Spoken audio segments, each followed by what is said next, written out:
Greetings everyone. Marwar Junction subdivision is a part of Ajmer division Northwestern Railway which lies in Pali district of state Rajasthan. In this area approaches to the track are very difficult due to unavailability of roads on one side and due to newly laid DFCCIL track on other side. It causes unnecessary delay in attending emergent sites and reaching at these locations by the staff.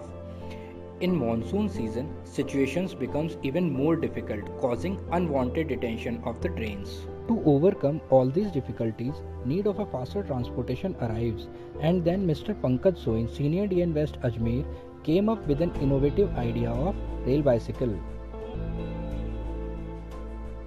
For manufacturing of this rail bicycle, we used old wheels released from the unserviceable rail cars, an old cycle and two lightweight iron pipes. One wheel was connected to the front part of the cycle and another one was used for balancing purpose. These parts were connected to the cycle with the help of nut bolt system, which makes it easy to assemble and dismantle. With the help of rail bicycle, our trackman can easily reach to the emergency locations for urgent repairs.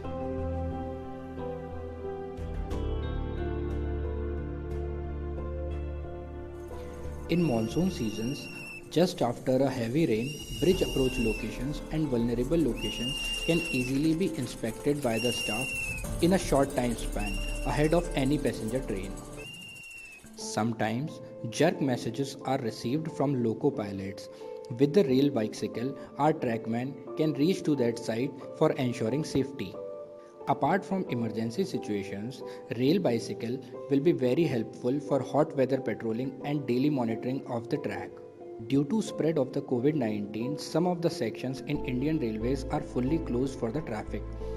In these sections, rail bicycle can be used for patrolling to ensure safety and security in the section.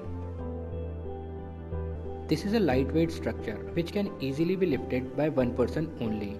The total weight of this assembly is only 20 kgs. It can easily be assembled and dismantled by one person. Average speed of this bicycle is 10 kmph and it can reach up to 15 kmph. It can carry two persons maintaining the same speed. This rail bicycle can easily be manufactured in a PWI's workshop at very economical rates. The total cost of the rail bicycle is only Rs 5000 including the cost of old cycle. Further, with some modifications, this structure can be used over different sections of Indian Railways, and this can be considered as a one step ahead from the conventional practices. At last, we would like to thank Mr. Pankaj Soin, Senior DN West Ajmer, for his guidance throughout the whole project.